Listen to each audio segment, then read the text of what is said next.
요한복음의 첫 부분에서는 태초부터 계셨던 로고스, 하나님의 말씀, 하나님과 영원히 함께 하셨던 그리스도에 대해 말씀하십니다. 만물을 창조하신 분이시며 생명의 근원이시며 빛이신 예수 그리스도께서 이 세상에 오셨습니다. 그러나 세상은 이 빛을 영접하지 않았습니다. 왜냐하면 이 세상 모든 이들은 죄로 말미암아 눈이 멀어 있기 때문입니다. 빛이 왔으나 빛을 보지 못하고 보지 못하니 영접하지 않는 것입니다. 그래서 9절부터 11절에서 이렇게 말씀하십니다. 참빛 곧 세상에 와서 각 사람에게 비추는 빛이 있었나니 그가 세상에 계셨으며 세상은 그로 말미암아 지은 바 되었으되 세상이 그를 알지 못하였고 자기 땅에 오매 자기 백성이 영접하지 아니하였으나. 아멘. 11절에서는 빛이신 그리스도께서 자기 땅에 오셨다고 말합니다. 여기서 말하는 자기 땅은 여호와 하나님께서 택하신 이스라엘, 온 세상 가운데 하나님과 언약을 맺은 하나님의 백성 가운데 오셨다는 뜻입니다. 이 세상 많고 많은 땅 가운데서 하나님과 언약을 맺은 특별한 땅, 자기 땅에 오셨음에도 불구하고 아무도 그 빛을 보지 못하고 영접하는 자가 없었습니다. 그런데 12절에서는 갑자기 영접하는 자가 있다고 말합니다. 영접하는 자, 곧 그 이름을 믿는 자들에게는 하나님의 자녀가 되는 권세를 주셨으니. 아멘. 12절의 말씀이 참 중요한데 이 말씀을 이해하기 위해서는 11절과 13절을 잘 봐야 합니다. 11절에서 강조하고 싶은 것은 자기 땅일지라도 예수께서 오셨으나 거절했다는 것입니다. 자기 땅에서 이렇게 거절당하셨으니 다른 땅에서는 더더욱 버림받을 수밖에 없었다는 것을 보여줍니다. 그 누구도 예수 그리스도를 영접하지 않으려고 한다는 것을 잘 보여줍니다. 이것이 죄인된 인간의 비참한 현실입니다. 세상은 예수 그리스도를 영접하지 않습니다.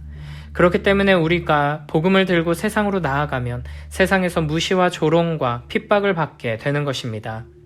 우리는 기본적으로 사람이 예수 그리스도를 안 믿는 게 정상이고 너무나 당연한 것임을 잊지 말아야 합니다. 창조와 타락이라는 성경적 세계관 위에 우리는 인간과 세상을 이해하고 설명할 수 있어야 합니다. 본래 하나님께서는 이 세상을 선하게 창조하셨고 인간을 하나님의 형상을 따라 선하게 지으셨습니다. 그러나 인간은 하나님을 배반하고 죄를 지음으로 말미암아 타락하게 되었고 망가진 존재, 하나님을 떠난 하나님을 미워하는 존재가 되었습니다. 첫사람의 죄로 인해 이 세상과 모든 인간은 타락했습니다. 인간은 죄로 인해 빛이신 하나님과 단절되었고 어둠 속에 놓이게 되었습니다. 더 이상 볼 수 없는 눈먼 장님이 된 것입니다. 그래서 사람들이 빛을 보지 못하고 빛이신 그리스도께 나아와 그분을 찬양하고 경배하며 사랑하지 않는 것이 이상한 일이 아니라 너무나 당연한 일인 것입니다. 우리는 오히려 지금 우리와 같이 하나님의 말씀을 귀 기울여 듣고 주님을 예배하는 모습이 너무나 이상한 일, 정말 말도 안 되는 특별한 일이라는 것을 잊지 말아야 합니다. 이렇게 하나님을 사랑하지 않고 보지 못하고 알지 못하며 미워하는 것이 너무나도 당연한 현실 속에서 12절에는 그러나 영접하는 자, 그 이름을 믿는 자들이 있다고 말합니다. 예수 그리스도께서 자기 땅에 오셨음에도 거절했으니 다른 곳에서는 더더욱 거절당하는 것이 당연합니다. 그런데 이상하게도 영접하는 자들이 있습니다. 요한복음에는 이렇게 이상한 사람들이 계속해서 등장합니다. 4장에 우물가의 사마리아 여인, 5장에 베데스다 연못에 38년 된 병자, 8장에 가늠한 여인, 이런 사람들이 계속 예수 그리스도를 믿습니다. 그에 반해 오히려 하나님의 말씀, 율법을 열심히 공부하고 연구한 사람들은 예수님을 영접하지 않습니다. 이는 하나님의 말씀을 배우고 연구하는 일이 무의미하다는 뜻이 아닙니다. 제사장과 바리새인, 서기관들과 같은 유대 종교 지도자들이 예수님을 영접하지 않았다는 것은 이렇게 성경을 열심히 읽고 연구한 사람들도 영접하지 않았는데 성경을 잘 모르는 이들, 하나님의 말씀에 관심조차 없는 이들은 어떻겠느냐 하는 뜻입니다. 그런데 이상하게도 하나님을 열심히 섬기는 종교 지도자들과 가장 거리가 먼 것처럼 보이는 사람들, 남편이 사서시였던 사마리아 여인이나 38년 된 병자, 가늠하다 현장에 잡힌 여인, 날 때부터 소경된 사람과 같은 이들이 예수 그리스도를 영접하는 장면들이 요한복음에서 계속 등장합니다. 이렇게 아무도 예수 그리스도를 영접하지 않고 하나님을 사랑하며 그 말씀을 깊이 연구한다는 사람들조차 예수님을 알아보지 못하는데, 이상하게 예수님을 영접하는 자들이 나타나게 되는 이유에 대해 13절에서는 이렇게 말씀하십니다. 이는 혈통으로나 육정으로나 사람의 뜻으로 나지 아니하고 오직 하나님께로부터 난 자들이니라. 아멘. 예수 그리스도를 믿고 영접하는 이상한 일이 일어난 이유는 망가져버린 우리를 하나님께서 다시 태어나게 하셨기 때문입니다. 그러므로 영접한 게 먼저가 아니라 태어난 게 먼저입니다. 어떤 사람들이 예수님을 영접하고 하나님의 자녀가 될 수 있었던 이유는 그들이 하나님께로부터 난 자들이기 때문입니다. 요한일서 5장 1절에서는 이렇게 말씀하십니다.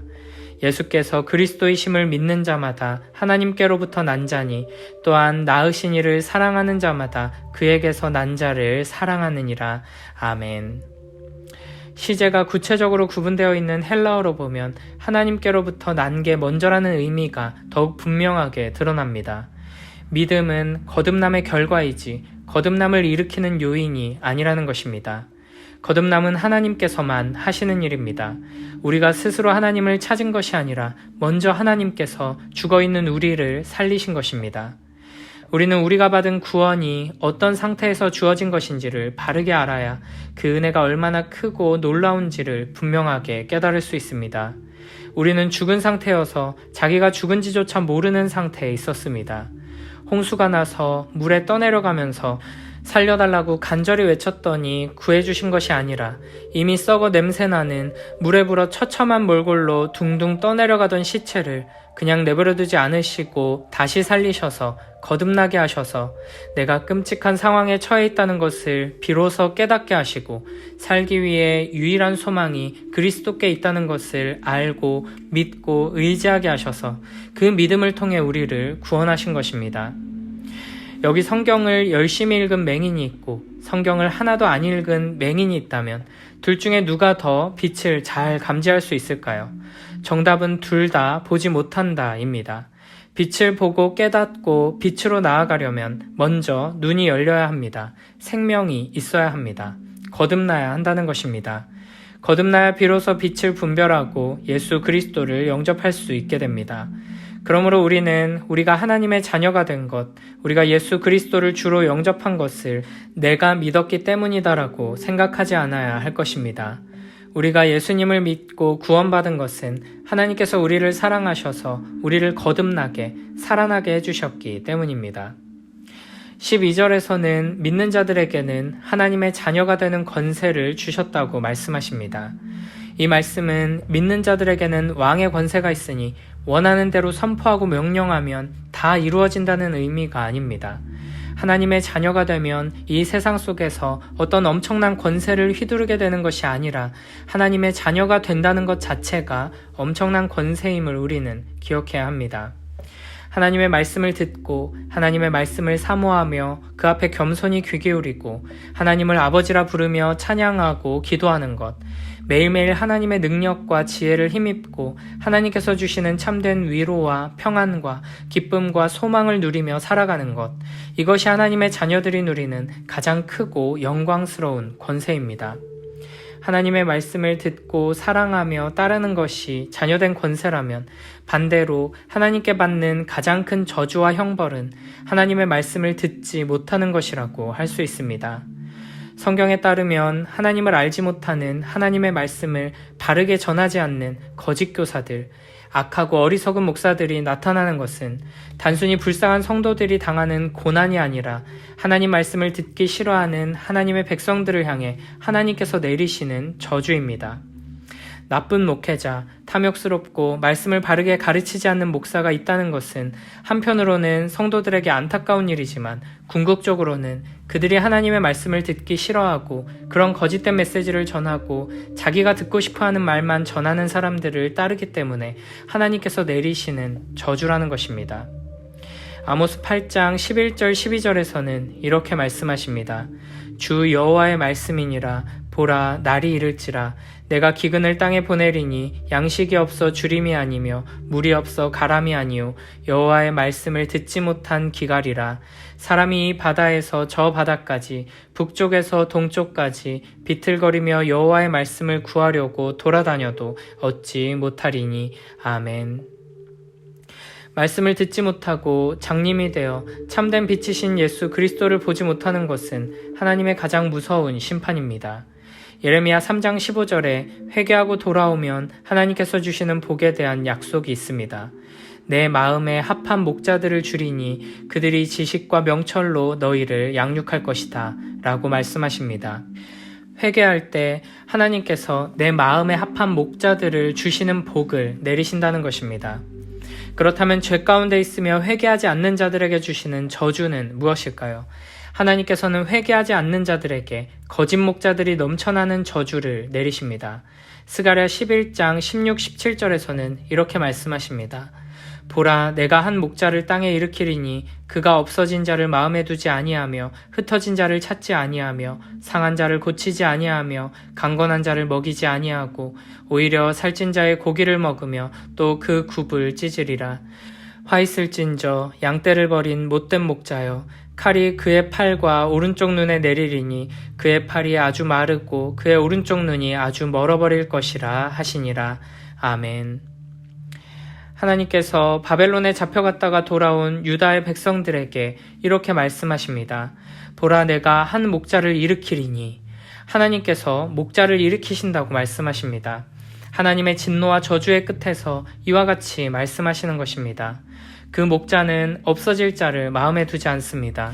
선한 목자는 잃어버린 한 마리 양을 찾아 헤매지만 하나님께서 회개하지 않는 자들에게 주시는 거짓 목자는 양들을 잡아먹는 악한 목자입니다. 이렇게 하나님께 배역한 하나님의 사람들이 계속 하나님의 말씀을 듣기 싫어할 때 하나님께서는 가장 큰 저주로서 악한 목자를 보내십니다. 하나님의 저주 중에서 가장 큰 저주가 하나님의 말씀을 듣지 못하게 하는 것으로 나타나는 것입니다. 여기서 우리가 주의해야 할 것은 하나님께서 멀쩡한 사람을 듣지 못하게 막으셔서 저주로 이끄시는 것이 아니라는 사실입니다. 하나님의 은혜와 긍휼을 베푸심에도 불구하고 계속해서 불순종하고 하나님을 거부한 끝에 하나님께서 죄인들을 완악한 그대로 내버려 두신 것입니다. 그 결과 죄인들, 하나님이 아닌 다른 우상들을 섬기며 사랑했던 이들은 그 우상을 닮아가게 됩니다. 성경에서는 우상에 대해서 이렇게 표현합니다. 시편 115편 4절부터 8절 말씀입니다. 그들의 우상들은 은과 금이요 사람이 손으로 만든 것이라. 입이 있어도 말하지 못하며 눈이 있어도 보지 못하며 귀가 있어도 듣지 못하며 코가 있어도 냄새 맡지 못하며 손이 있어도 만지지 못하며 발이 있어도 걷지 못하며 목구멍이 있어도 작은 소리조차 내지 못하느니라. 우상을 만드는 자들과 그것을 의지하는 자들이 다 그와 같으리로다. 아멘. 이사야 43장 9절과 18절에서는 이렇게 말씀하십니다. 우상을 만드는 자는 다 허망하도다. 그들이 원하는 것들은 무익한 것이거늘 그것들의 증인들은 보지도 못하며 알지도 못하니 그러므로 수치를 당하리라. 그들이 알지도 못하고 깨닫지도 못함은 그들의 눈이 가려서 보지 못하며 그들의 마음이 어두워져서 깨닫지 못함이니라. 아멘. 우상은 사람들이 땔감으로 쓰는 나무로 깎아 만든 것에 불과하기에 입이 있어도 말하지 못하고 눈이 있어도 보지 못하고 귀가 있어도 듣지 못하고 코가 있어도 냄새 맡지 못하며 손이 있어도 만지지 못하고 발이 있어도 걷지 못합니다.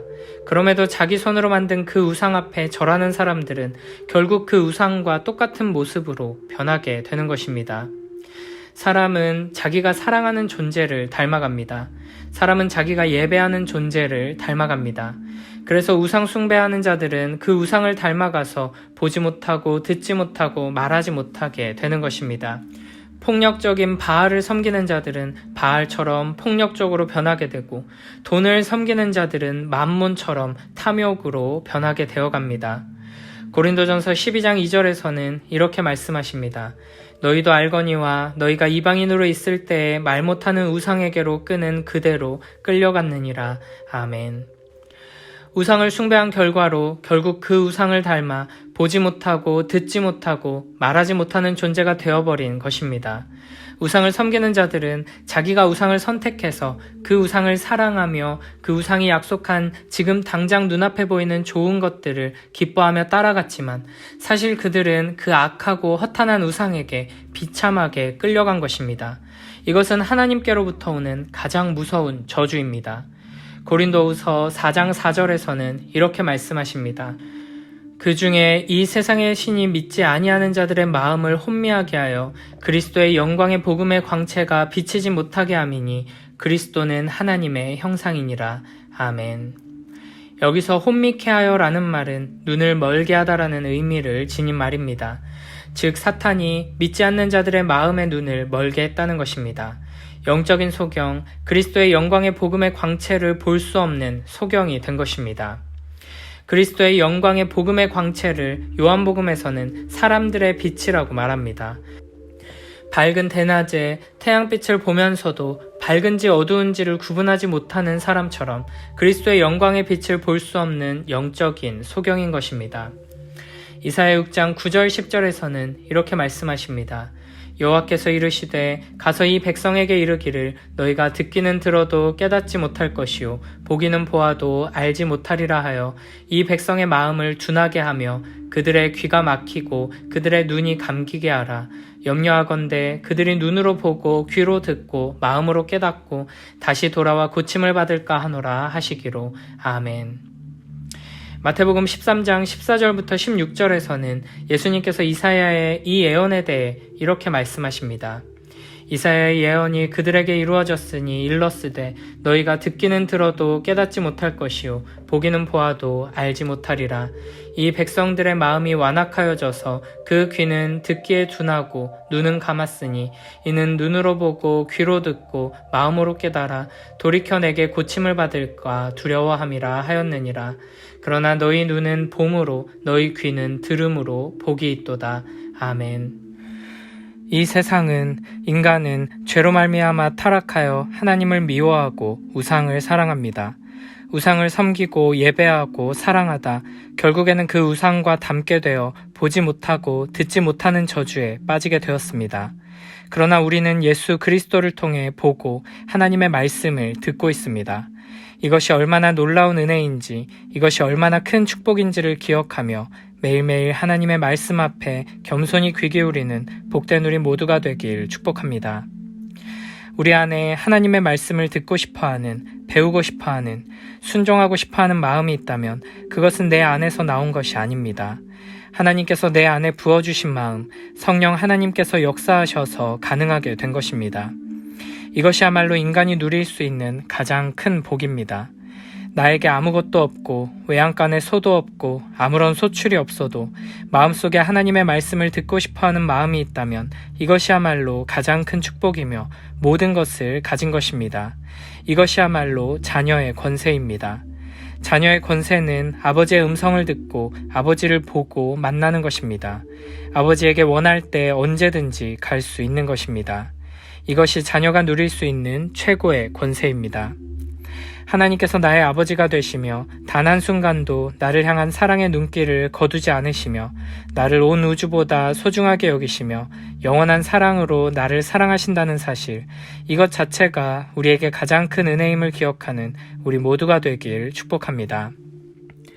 내가 거듭났다는 것이 가장 큰 은혜, 가장 큰 권세로 여겨진다면, 그래서 감격하고 감사하고 기뻐한다면 그것은 하나님께서 나에게 은혜를 주셨기 때문에, 나를 거듭나게 하셨기 때문에 가능한 것입니다. 우리는 기본적으로 하나님과의 교제를 가장 좋은 것으로 생각할 수 없는 존재들입니다. 그런데 내가 그런 생각을 하고 있다면 그것은 나로부터 온 것이 아니라 거듭남의 결과인 것입니다. 우리 안에 선한 어떤 것이 있다면 그것은 모두 하나님께로부터 온 것입니다. 내 안에 하나님 뜻대로 살아야 한다는 마음이 생긴다면, 기도회에 나아가야겠다, 훈련을 받아야겠다, 성경을 좀 읽어야겠다라는 생각이나 마음이 든다면 이것은 나에게서 나온 것이 아닙니다. 하나님께서 이런 생각을 할 수 있도록 은혜를 베풀어 주신 것입니다. 이것이 바로 우리가 하나님의 손길 안에 있다는 강력한 증거라고 할 수 있습니다.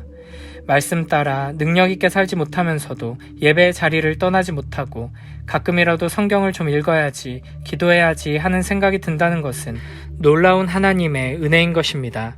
하나님께서는 이러한 은혜로 평생 우리를 붙드시고 끌고 가십니다. 그 마음을 주실 때 감사하며 순종함으로 더욱 하나님께로 가까이 나아가는 복된 우리 모두가 되길 축복합니다. 하나님께서 우리를 사랑하셔서 우리를 거듭나게 하셨고 계속해서 말씀하신다는 것으로 인해 감사하며 그 말씀에 순종하여 더 놀라운 은혜로 나아가는 복된 우리 모두가 되길 축복합니다.